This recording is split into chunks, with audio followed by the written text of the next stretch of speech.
Ania na mga dagong balita sa Balita Bisda karong Lunes. Presyo sa 205 ka mga basic goods dili pa mosaka hangtod sa Abril 16. Siyam ka mga bus driver ug taxi driver sa Cebu South Bus Terminal ug North Bus Terminal nagpositibo sa surprise drug test. Duha ka man nagsuong batang babay patay human maapil pagkasunog sa ilang panimay sa Negros Oriental. Mihatag og libreng gasolina sa mga single motorcycle rider nga taga Cordova nga migamit niini sa panginabuhian. Kini ang GMA Regional TV, Balitang Bisdak. Maayong hapon, ako si Cecil Kibod Castro.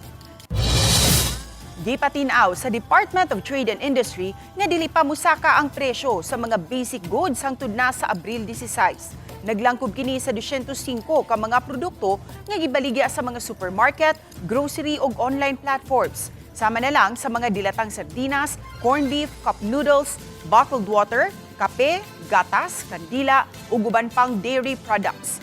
Nakighinabi na ang DTI sa mga manufacturer o retailer aron adunay igong supply alang niini. Subay usab niini, nanawagan si Senador Sherwin Gatchalian sa Department of Energy ug sa DTI nga magpatuman og price cap alang sa mga LPG. Kinumduman nga nagpahimangno ang LPG Marketers Association nga posibleng musaka ang presyo sa 11 kg nga LPG tank sa 1,500 pesos sugod karong buwan sa Abril. Simple ra ang graduation exercises nga gihimo karon sa mga public schools subay sa kamanduan sa Department of Education. Ilabi na sa krisis karon, ang ubang pamilyahan mupahimong simple na usab kuno sa selebrasyon. May ang report ni Nico Sereno.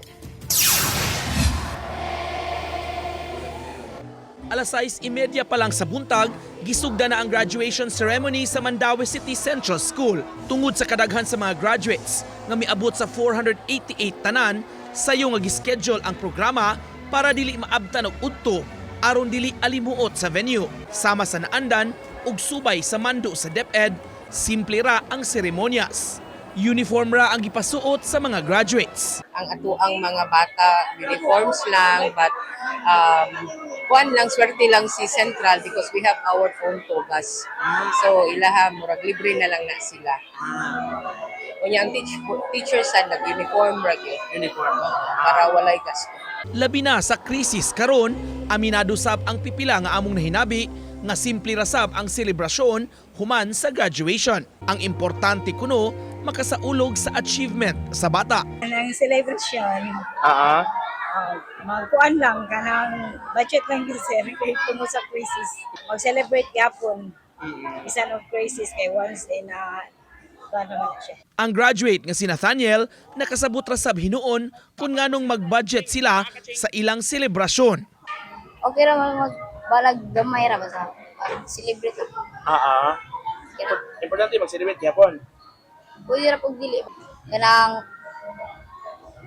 lisod sa kwarta ba. Karong adlawag ugma gi-schedule ang graduation ug recognition rites sa mga public schools sa nasod. Sa DepEd calendar, sugod Abril 1 ang uninterrupted break balik usa ka buwan para sa mga teachers. Nico Sereno, Balitang Bisdak.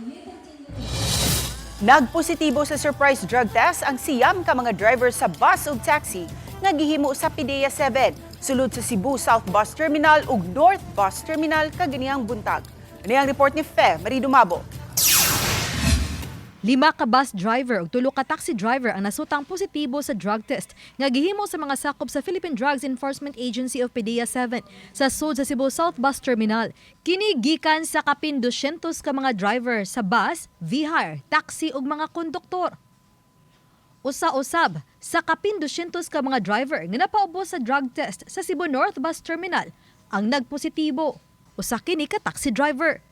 Mato sa PDEA 7 Director nga usa ka paagi kini nga masiguro nga way tigamitan sa illegal nga drugas nga mga driver nga muhatod sa mga pasahero sa dagkadiyang probinsya sa Subo ning Holy Week. For confirmatory, we are in partnership with government agencies, local government units, and of course yung mga bus company to promote safer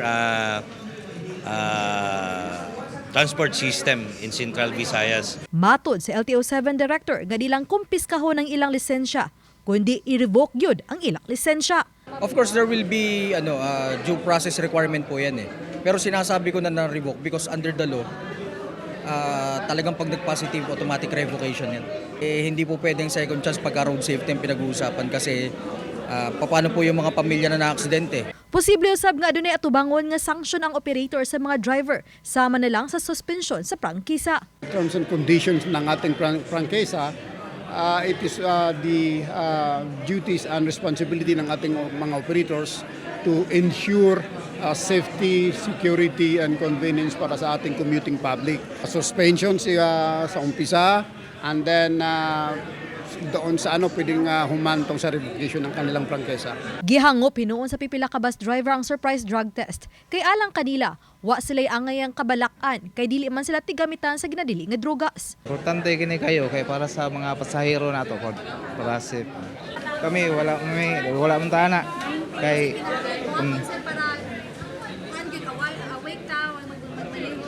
kinahanglan kondisyon juga sa pagmaneho nimo. Samtang mga roadworthy ra ang mga bus pasaheroan nga gisusi sa LTO o sa HPG7. Moabot na usab sa 104 ka mga bus ang nahatagan og special permit sa LTFRB7 nga mulabyog sa ubang bahin sa probinsya sa Cebu ug sa Bohol tungod sa napanlantawan nga pagdagsa sa mga pasahero. Oban ni Cleofer Lumayag, Femari Dumabok. Balitang Bisdak. Mipagawas og resolusyon ng Barangay Sirao ning Dakbayan sa Sugbo nga nag-awhag sa local school board nga dili napabalikon sa serbisyo ang daycare supervisor nga nagtantrum atol sa moving up ceremony ug gipakauwawan ang mga maestra at ubangan sa mga bata. Ani ang report ni Alan Domingo. Sa unang higayon, nagpa-interview sa Balita Misdak ang duha ka magtutudlo sa daycare sa Barangay Sirao sa Cebu City, silang Grace Solano o Shirley Mabini. Matod pa, dili matukib ang kauwaw o kasakit nga ilang gibati niadtong March 24 human gikasab-an sa ilang supervisor atol sa moving up ceremony at tubangan sa mga bata ug mga ginikanan. Isog kay siya, sir. Kuhaa ang ICCD checklist. Kung ma'am, maluwi ka ma'am, ang mga bata ma'am, naglinya na ma'am para sa doxology. Kuhaa ang ICCD checklist or walk out ko. Grabe, jud niya ka isog, sir. Nganlan man ko ni atog niyag ka ng fresh graduate man ka. Saman ka ng asa gibutay mong utok. Wala daw ko'y utok, ingnan ko niya na sir. Then, dili siya kanang baka kid sir kay na may parent yun sa atubangan sir. And then nanihawak ko sir kay naman ko'y seizure sir kanang magkurug-kurug ko ba nga makita man sa kanang video sir nga naning hawak ko tas akong kamot nga kaning left kay nag-ana sa akong luha sir. Gipasabot usab nila nga dili dayon sila makareply sa group chat sa supervisor nga unang gipasangil kanila tungod kay hinay o walay signal sa ilang dapit nga kinahanglan pa silang moadto og laing dapit aron makasagap og signal. Kanunay matod pa kining masinati silang labaw busa nakahukom si Grace nga mo resign na lang. Nakasakit sa akong part sir kay kani nga years in service na ako na padong 16 na nahug sa walay kanang sakit nga kaagi sir ba. Na ingon na napakauwawan.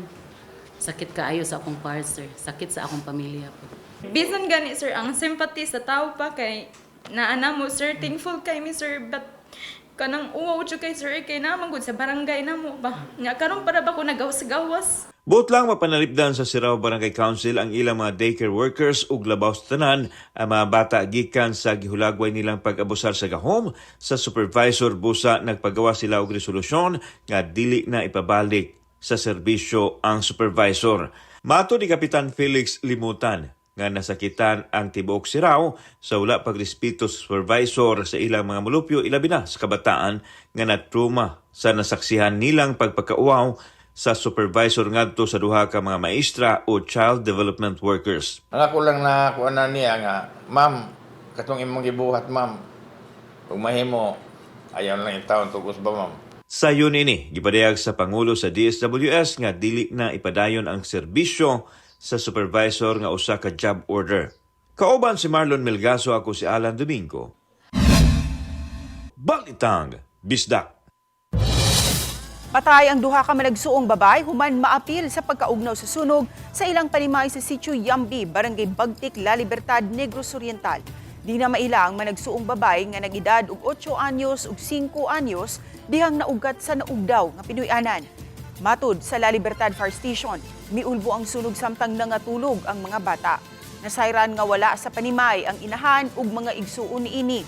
Samtang ang amahan nagtrabaho dinhi sa Cebu dihang nahitabo ang sunog. Giimbestigar pa sa Bureau of Fire Protection ang tinubdan sa sunog, lakip na ang danyo sa Pinoy-anan nga ginama sa light materials. Subay niini, nanawagan og hinabang ang mga kabanay sa mga biktima. Kaning duha ka bata nauli na nigikan sa eskwelahan. Dayon ni paway kay gikan sa eskwelahan, kapoy guro natulog ang magulang. Kaning duha ka bata Kini ang GMA Regional TV, Balitang Bisdak.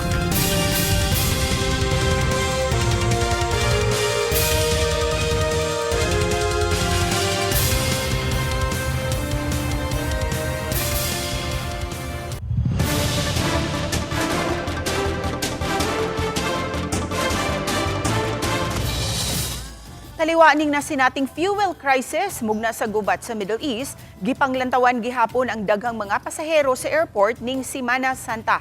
Apan sa pagsugod na sa buwan sa Abril, posibleng mumenos na usab ang mga pasahero nunot sa ipatuman unyang aumento sa plitihan. Ang dugang detalye sa live report ni Luan May Rondina. May? Yes, matag Semana Santa, masinati gayon ang pagsaka sa gidaghanon sa mga pasahero sa mga domestic flights. Ug kiniusab ang gilaumang masinati karong tuiga, ilabi na kay sagad sa mga pasahero nga mobiyahe karong semana nakapabuk ng daan sa ilahang mga tiket sa wala pa nibuto ang gubat sa Middle East. Gi-inspeksyon kaganihang buntag ni MCIA General Manager Julius Neri Jr. ang mga help desk nga gimontar sa Mactan Cebu International Airport. Sukad niadtong Sabado, gi-activate na sa MCIA ang Oplan Biyahing Ayo Semana Santa 2026. Nagpasabot, full alert ang tanang mga personnel sa airport nunod sa pagdagsa sa daghang mga pasahero, ilabi na sa adlaw Miyerkules, diin ubay-ubay sa mga opisina ang magpatuman og half day sa ilang trabaho. Ang pamilya ni Melissa Lobrico, nga gika nagbakasyon sa isla sa Siquijor, sa ilang panimay sa Cavite sila magtimaan sa Semana Santa. Busa karon pa lang, naniguro na silang makauli sa Cavite, samtang dili pa ingon ni ana kadaghan ang mga pasahero sa airport. Kasi sobrang daming tao pag na talaga uuwi. Kailangan medyo mas kailangan medyo malayo pa yung pupunta na talaga para hindi masyadong daming pasahero. Matud ni Neri Jr., gipanglantawan na nila ang pagmeno sa mga pasahero sa mga international flights, ilabi na kay kansilado paghihapon ang mga flights paingon ug gikan sa Dubai ug Qatar. Malaumon hinuon ang MCIA nga aduna paghihapoy pagsaka sa gidaghanon sa mga pasahero sa mga domestic flights. Na Holy Week nag-increase. I don't think the problem in the Middle East will affect us much because a lot of people purchase their tickets already, in advance before the conflict even started or before the prices increased. Apan sa pagsulod na sa buwan sa Abril, gipanglantawan usab sa MCIA ang pagmeno sa mga pasahero, ilabi na kay ubay-ubay sa mga airlines ang nipagawas na og abiso kabahin sa mga flight cancellations ug frequency reductions. Samtang suspindido usab ang mga direct flights nga Cebu to Ho Chi Minh City sa Vietnam sugod sa April 19 ug Cebu to Guam sugod sa April 16. Wala pa'y abiso kung kanus kini mo resume. Lakip sa nagpatuman ng flight cancellation ang usa ka international airline company nga may direct flight usab sa Cebu to Hanoi, Vietnam, partikular na sa ilang mga biyahe sa buwan sa Mayo. Ning buwan sa Abril, gipanglantawan usab nga musaka ang bayranan sa plitihan sa eroplano. Kini mga flights have just recently started and they are still developmental. In other words, the load factor is not yet very high. We're still promoting it, With the fuel price increase, it is no longer sustainable at the moment. But we will do our best to restart them again once the situation will normalize.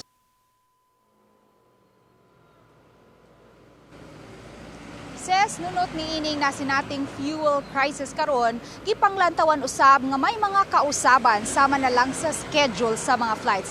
Busa pahimangno sa MCIA ngadto sa adunay mga flights nga mas maayo nga i-check ninyong daan sa inyong mga airline companies aron di mahinayak sa inyong biyahe. Ses? Daghang salamat, Luan May Rondina.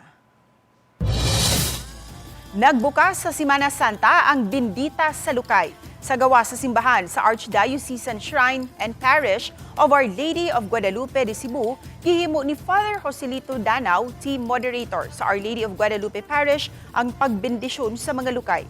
Gisunod usab dayon ang pagsaulog sa Santos nga misa. Subay niini gisugdan na usab dayon ang gihimong pagpenitensya sa ubang mga deboto. Ang uban mipahigayon dayon og dalan sa krus. Gipasabot ni Arsobispo sa Sugbo Alberto Uy nga ang Semana Santa usa ka dakong kasaulugan sa simbahang Katoliko dili lang sa Sugbo apan sa tibuok kalibutan. Sa maong kasaulugan nagpadayag sa dakong gugma sa tawo sa Dios. Kay ang Semana Santa kabaluta mo ni selebrasyon sa sentro gyud sa atong pagtuo ang kamatayon o kanang pagkabanhaw ni Kristo. Mao na siya nagmatuod sa iyang gugma sa Ginoo nato. Samtang sa Tagbilaran City sa lalawigan sa Bohol, gidag sa usab ang sa mga parokyano ang St. Joseph the Worker Cathedral Shrine. Ang Santos nga misa aron handumon ang Bendita sa Lucay. Sa kadaghan sa mga nanimba, ang uban nagbarug na lang gawa sa simbahan. Human sa Santos nga misa, gisunod dayon ang pagbendita sa mga lukay. Adunay na maligya usab og mga lukay gikan sa 40 ngadto sa 50 pesos. Gipasabot sa mga namaligya og lukay nga mahal ang ilang pagkumpra niini. Kay guba man ang tulo ka mga X-ray machine sa terminal sa Pier 1, tulo ka mga K9 unit ang gipuno sa Philippine Coast Guard Central Cebu aron makatabang sa pagsusi sa mga bagahe nga walay kontrabandong makalusot. Gipangandaman ang dagsa sa mga pasahero karong Holy Week. Ini ang report ni Femri Dumabo. Usa ka adlaw sa di panggilantawang pagdagsa sa mga pasahero. Ginspeksyon sa kadagkuan sa Philippine Coast Guard Central Cebu ang mga pantalan. Usa sa gisubay nila ang seguridad nga gipatuman. Ilabi na nga nasuta nila nga guba ang mga X-ray machine sa terminal sa Pier 1 sa Dakbayan sa Subo. Hinungdan nga gawas sa duha ka K9 unit sa PCG-7 nga ana-anadaan dinha sa terminal. Gidugangan nila kini og tulo aron makatabang pagsimhot sa mga bagahe ug masigurong walay kontrabandong mapalusot. Personnel dire og atong mga K9, especially atong K9 units kasi if we can see medyo nalay problema gamay ang atong mga X-ray dire, so we are using our K9 for additional security. We will be strictly monitoring that one and inspecting all vessels. Ensure na to na they only carry passengers within their capacity. No, we will not be complacent in that. Dili na pwede himo na tong rason no nga naay mga nag-cancel. So, base sa monitoring sa PCG sa mga pantalan, moabot sagad og 2,000 to 3,000 ka mga pasahero ang moabot ug sasama usab nga mga pasahero ang moagi sa matag pantalan, matag adlaw sukad na niadtong weekend. Karong adlaw di paingon ana ang dagsa. Ug usa sa mga nangyawat nga makalikay sa dagsa kining pamilyang Buli nga padung pauli sa lalawigan sa Bohol. Nituyo sila pag-anhi sa Sugbo niadtong weekend aron makauna sa bisita iglesia sa mga simbahan sa Cebu City, sama sa Basilica Minore del Santo Niño. Giplana jud sa daan nga like pareha karon kanang akong ante ug akong uncle kanang gi-check-in ahead of time ang mga luggage, ang mga kuha na daag mga terminal fee kay para dire-diretso na ang kay namo koy mga kids. Bohol. Why? Is this for vacation? We will go home to Bohol. We will go home to Bohol. Go back to my place where I used to be. Gilantawan ng modoble o triple ang mga pasahero ugma hangtod na karong Miyerkules. Hinungdan nga gitugutan ra ang mga fast craft nga makadugang sa gidaghanon sa ilang biyahe. Marina advisory no na relaxation of the schedule kay ang kaniya to mga barko magod, they only leave the port within a schedule, but with this advisory na-relax na to ilang schedule. Pag puno na sila, pwede na rin sila mobiyahe. This is to maximize yung number of trips nga ilang mahimo. So, anytime na mapuno na sila, bisag dili na sila mosunod sa ilang schedule, pwede na sila mobiyahe. Oba ni Cleofer Lumayag, Femari Dumabo. Balitang Bisdak. Pagpadlimbasog daliwa sa kalisod nga nasinati karon maoy sentro sa wali ni Arsobispo Alberto Uy kinihuman. Matudlo ang bagong obispo sa Diocese of Tagbilaran. Diin si Uy maoy kanhi obispo. Posibleng musulod na usab pagtudlo sa duha ka mga auxiliary bishop sa Subo. Si Fe Marie Dumabok sa detalye. Gisaulog sa miaging Sabado ang ika-27 katuig human gibayaw isip santo ang Bisaya nga si San Pedro Kalungsod. Sa Fiesta Mass, gipalanog sa Arsobispo sa Subo nga ang pusot-pusot nga pagsaka sa presyo sa petrolyo mihatod sa pag-antos sa kadaghanan. Gitandi kini niya nga susama sa krus ang mga pag-antos nga gipas-an sa daghang apektado sa krisis matag adlaw. We have to inspire each other. Do not carry your cross alone. Carry your cross with a uban kita Ginoo para makaya nato ang tanan. Taliwa sa mga pag-antos, giauhag ni Uy ang katawhan, ilabi na ang mga negosyante nga dili pahimuslan ang higayon nga mohatod sa grabing pag-antos sa katawhan. Finally, in times of crisis, choose to care, not to take advantage. Karong panahon na, krisis sa kinabuhi, daghan na yan, matinta magpahimulos. Samtang human matulo ang Diocesan Administrator, Monsignor Gerardo Saco Jr. is Bishop-elect sa Diocese of Tagbilaran. Posibleng musunod na usab pagkatudlo ang duha ka auxiliary bishop sa Cebu. Apan wa mohatag og detalye si Uy, kaya ang mga rekomendasyon kung si kinsa ang posibleng matudlo nga mga auxiliary bishop sa Cebu. Usaman ka confidential information. Magampo kita nga mandali kay dili man sayon ang dakop kayo nga obligasyon, responsibility sa Archdiocese, no? Inahangin yung kauban si Bishop Abet nga mutapan. Uban ni Clans Gaboten og Rod Prado, Fe Marie Dumabok. Balitang Bisdak. Gisaulog sa mga Duterte supporters sa Subo ang ika-81 nga adlaw na tawhan sa kanhi presidente sa nasud. Gipadayag sa mga supporters sa Dakbayan ang ilang birthday wish sa kanhi presidente nga ipabalik na dinhi sa nasud kinsa ato karon gitanggong sa The Hague sa the Netherlands. Samtang laing grupo ang nagpahigayon og programa sa Plaza Independencia. Diin namatbat sa ilang mga mensahe ang mga leader sa grupo. Aduna say mini concert sa mga performers nga taga Subo. Among pangamuyo o pag-greet kaniya malipayong adlaw na tawhan, Tatay Digong. Kini gikan sa imong pamilya dinhi sa Cebu City Chapter nga People's Congress ug Save the Philippines Coalition.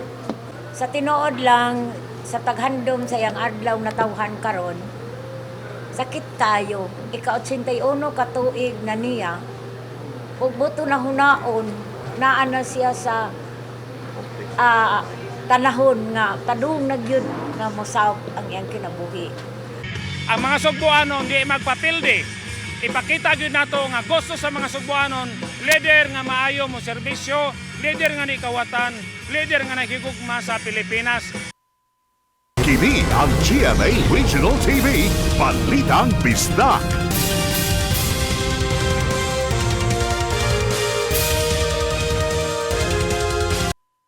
Kini ang GMA Regional TV, Balitang Bisdak. Bisan ko naka-wheelchair, nakapaso gayud atol sa iyang graduation day ni atong Sabado with honors pa si Richelle Ann Escanier. Siya katong senior high school student sa Babag National High School nga naligsan ang tiil sa usa ka pribadong pick-up ni atong Marso 11. Samtang naglakaw siya daplin sa karsada uban sa iyang mga classmates. Matud sa iyang inahan nga si Maria Helsi, naputos sila sa utang karon. Kay gipiningkamutan gayud nila nga mabayran ang tanang hospital bills. Gani may mga tambal pa silang kinahanglan nga paliton. Busa nang hinaot sila nga matabangan usab sila karon sa ilang panginahanglang pinansyal ug mahinungdanon alang kang Maria Helsi nga makapaso ang iyahang anak atol sa graduation niini sa senior high. Kay dihang migraduar kini sa elementary, wa kini makapaso kay natunong nga pandemya ni atong higayuna. Ang driver nga nakaligi sa iyang anak ang karon wa pa mupatimaw ug wa pa jud tumana niini ang iyang gisaad nga abagahon ang tanang galastuhan sa ospital. Lakip na ang mga tambal. Giragsa sa mga fans ang cast sa Huwag Kang Titingin atol sa mall show nga gipahigayon sa Ayala Central Block niadtong Domingo sa hapon. Naglakip kini nila ni Sofia Pablo ug sa iyang ka-love team nga si Alan Ansay. Matud nila nga dagang sorpresa nga angay atangan sa ilang pelikula nga Huwag Kang Titingin. Samtang wa usab magpaawahi ang bisdak nga si Shuvi Etrata ug ang kaparis ni ini nga si Anthony Constantino. Gipadayag sa Cebuana PBB alumna ang iyang kadasig sa pagdapit sa mga Subuanon sa pagtan-aw sa ilang pelikula. Samtang nalinga usab kaayo ang ilang mga fans dihang nakita na nila ang mga idolong sparkle artist nga game usab kaayong nakigsandulot kanila. Ipasalida na ang Huwag Kang Titingin sa mga sinihan karong April 15. Yes, mga kapuso, sa Cebu, inimbitahan po namin kayo na manood ng Huwag Kang Titingin and cinemas na po yan this April 15. Sobrang excited na po kaming takutin kayong lahat at mapanood nyo yung isang pelikulang pinaghirapan namin gawin. I personally want to invite you guys to watch Huwag Kang Titingin this April 15th in cinemas exclusively. Ginaimbitahan ta mo magtan-aw og Huwag Kang Titingin. April 15 na sa iyong sinihan o ganaw mahadlok haladad inyong mga pamilya.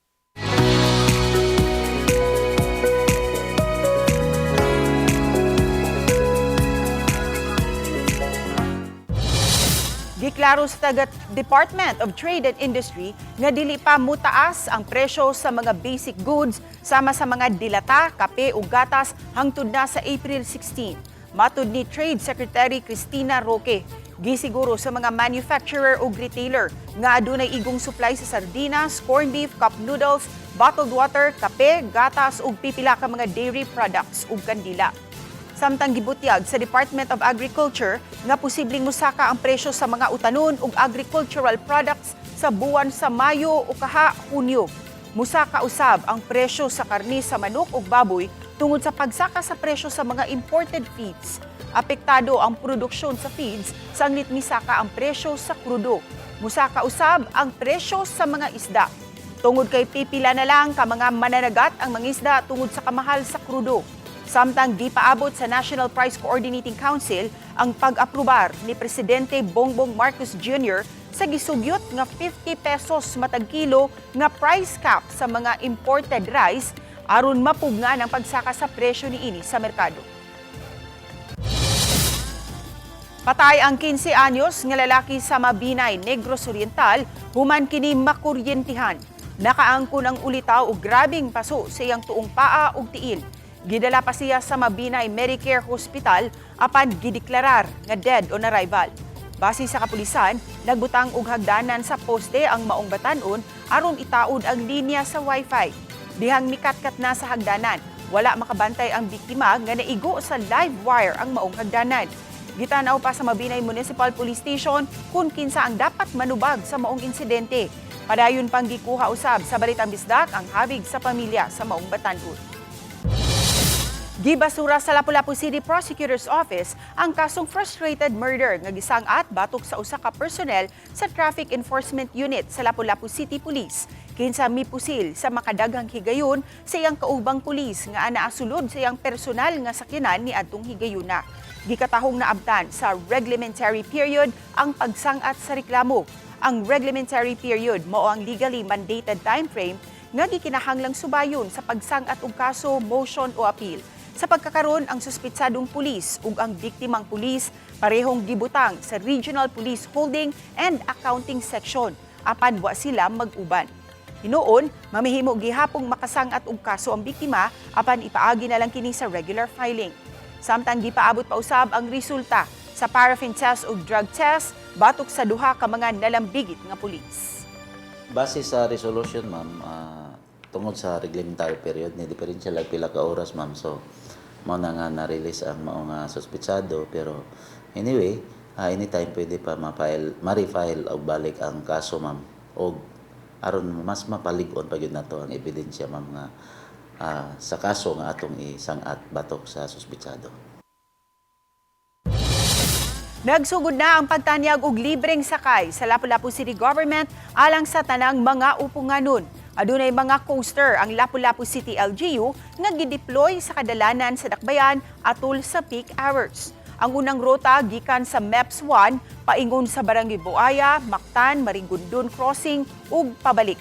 Samtang ang ikaduhang rota manukad sa Barangay Basak paingon sa Marigondon Crossing ug mulahos sa Barangay Babag, Luok, Merkado ug pabalik. Nanghatag og libreng gasolina ang kagamhanan sa lungsod sa Cordova sa mga single motorcycle nga migamit niini sa ilang panginabuhian. Dilinyahan sa mga Cordovahanon nga naggamit og single motorcycle ang palibreng gasolina ni atong adlong Sabado. Nangunay si Mayor Didoy Suwan sa pagmonitor sa fuel distribution isip abag sa mga nagtrabahong mulupyo nga apektado sa mega fuel price hike. Kabahin lang kini sa mga gihimong programa sa lungsod alang sa ilang mga mulupyo niining panahon nga nasinati ang krisis tungod sa pagtaas sa presyo sa lana. Dako usab ang pasalamat sa mga tao nga nakalibre sila og gasolina nga magamit nila sa ilang panginabuhian. Samtang dugang sa grupo sa mga Cordovahanon ang gikatakdang hatagan og ayuda sa LGU. As nga walay pili, as long as nga nakapakita sila sa ilahang company ID, natrabaho man sila sa Libi, EPSA, or bisagasa sila nga nakatrabaho, basta na sila single nga motor. Kami ang GMA Regional TV, Balitang Bisdak. Kinatibok ang pwersa alang sa mas dakong misyon ug mas halapad nga pag-alagad sa nasud. Mayong hapon mga kapuso.